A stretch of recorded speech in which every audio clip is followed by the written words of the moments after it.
Most investors spend countless hours researching which stocks and ETFs to buy, carefully selecting companies they believe will perform well over the next decade.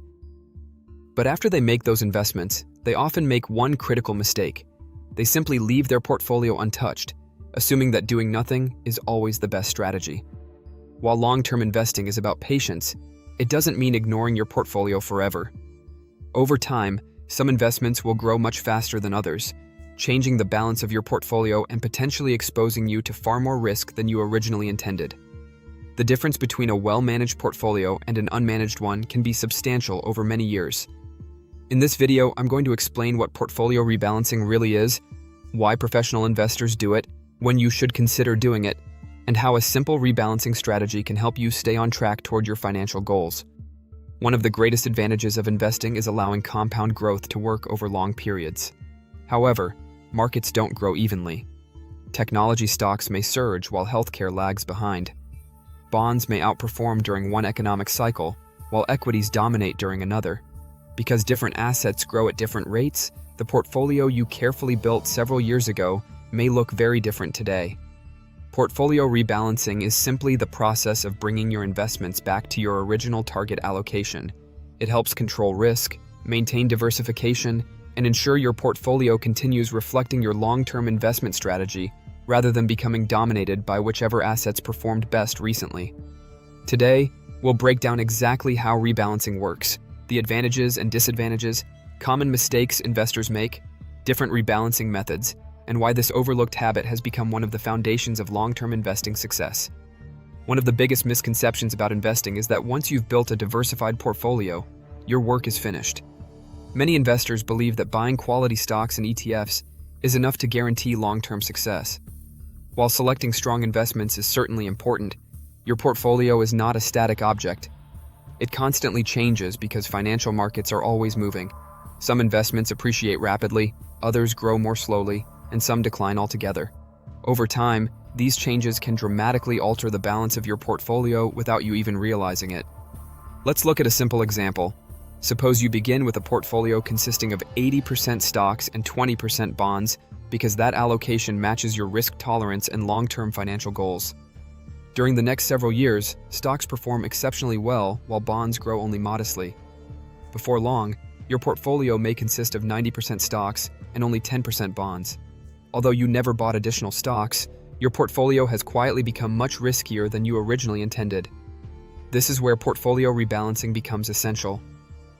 Rebalancing simply means adjusting your investments to return your portfolio to its target allocation. In our example, that would involve selling a portion of the stock investments and using those proceeds to purchase additional bonds until the original 80-20 allocation is restored. While selling investments that have performed well can feel uncomfortable, this process helps maintain the level of risk you originally accepted when designing your portfolio. One of the greatest benefits of rebalancing is that it naturally encourages investors to buy low and sell high. When one asset class becomes a much larger percentage of the portfolio, because of strong performance, rebalancing requires trimming those gains. At the same time, it often involves purchasing investments that have underperformed and become a smaller percentage of the portfolio. Instead of chasing recent winners, investors are systematically maintaining diversification while taking advantage of changing market valuations. Many investors struggle emotionally with this concept because it feels counterintuitive. If technology stocks have generated outstanding returns, why would anyone reduce their position? The answer lies in risk management rather than return prediction. No asset class outperforms forever. Markets move through cycles. What performs best during one decade may underperform during the next. Rebalancing acknowledges that future performance is uncertain and prevents a single investment or sector from dominating your financial future. Diversification remains one of the most powerful tools available to investors. A well-diversified portfolio may include U.S. large-cap stocks, international equities, small-cap companies, emerging markets, bonds, REITs, and perhaps a small allocation to alternative assets depending on individual goals.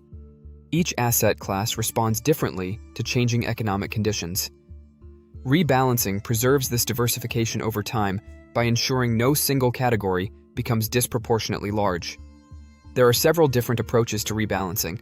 One of the most common methods is calendar rebalancing, where investors review their portfolios once or twice each year. Many financial advisors recommend checking allocations annually because this provides enough time for meaningful changes to occur without encouraging excessive trading. Others prefer reviewing every 6 months, particularly if markets have experienced unusually high volatility. Another approach is threshold rebalancing. Instead of using specific dates, investors rebalance whenever an asset allocation moves beyond a predetermined percentage. For example, if your target stock allocation is 70%, you may choose to rebalance whenever stocks rise above 75% or fall below 65%. This method responds directly to market movements rather than the calendar and can reduce unnecessary transactions during stable market periods. Some investors use cash flow rebalancing, especially during their accumulation years. Instead of selling appreciated investments, they direct new monthly contributions toward whichever asset class has become underweight. Suppose your portfolio now contains too many technology stocks and too few bonds. Rather than selling technology holdings immediately, your future investments could simply be directed toward bonds until the desired allocation is restored. This strategy may reduce taxes and transaction costs while gradually rebalancing the portfolio. Speaking of taxes, this is an area many investors overlook. Selling appreciated investments inside taxable brokerage accounts may generate capital gains taxes. Before rebalancing, investors should consider whether adjustments can be made within tax-advantaged accounts, such as IRAs or 401ks in the United States, or whether directing future contributions toward underweighted assets can achieve similar results more tax efficiently. Another mistake investors make is confusing rebalancing with market timing. Rebalancing is not an attempt to predict which asset class will perform best next year. Instead, it's a disciplined process of maintaining the portfolio structure that matches your long-term objectives.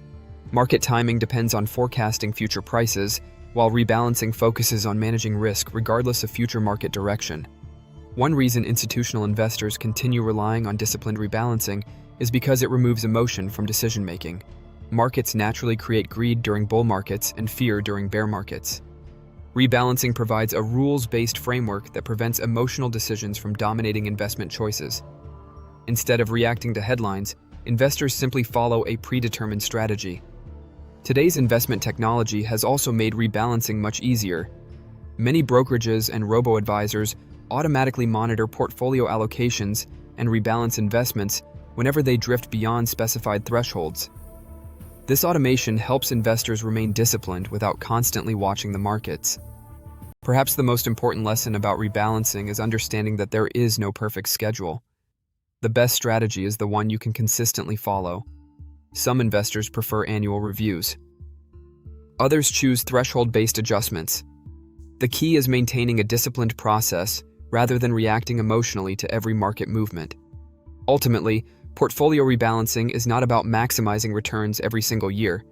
It's about keeping your investments aligned with your personal goals, managing risk appropriately, maintaining diversification, and ensuring your portfolio continues working for you over the long term. Successful investing is rarely about making dramatic changes. More often, it's about making small, thoughtful adjustments that keep you moving steadily toward financial independence. This is what I do. I review my portfolio at least once a year, even if I don't make changes. I set a target asset allocation based on my risk tolerance and long-term goals and stick to it. I also consider directing new contributions toward underperforming asset classes before selling appreciated investments. I avoid making changes based on fear, excitement, or market headlines. Rebalance according to your plan, not your emotions. Remember that rebalancing is about risk management and consistency, not predicting which investment will outperform next. As markets continue evolving in 2026, portfolio rebalancing remains a key topic among financial advisors and institutional investors. After several years of strong performance in artificial intelligence, semiconductor companies, and large-cap technology stocks, many diversified portfolios have become increasingly concentrated in a handful of mega-cap companies. Investment firms such as Vanguard, BlackRock, Fidelity Investments, Charles Schwab, and JP Morgan Asset Management continue emphasizing disciplined portfolio rebalancing rather than chasing recent market winners. Many advisors encourage investors to review their allocations regularly, especially after periods of exceptional gains or significant market corrections. The goal of investing isn't simply to own great companies, it's to own the right mix of investments for your personal financial goals. Portfolio rebalancing helps you maintain that balance through every market cycle, whether stocks are soaring, bonds are outperforming, or markets are experiencing significant volatility. Remember, successful investing isn't about constantly changing your portfolio. It's about making thoughtful adjustments that keep your long-term strategy intact. If you found this video helpful, don't forget to like, subscribe, and turn on notifications for more videos about investing, ETFs, portfolio management, personal finance, and building long-term wealth. I'd love to hear from you in the comments. How often do you review your investment portfolio? Every month, every year, or only during market crashes? Thank you so much for watching, and I wish you continued success on your investing journey. Stay disciplined, stay diversified, and I'll see you in the next video.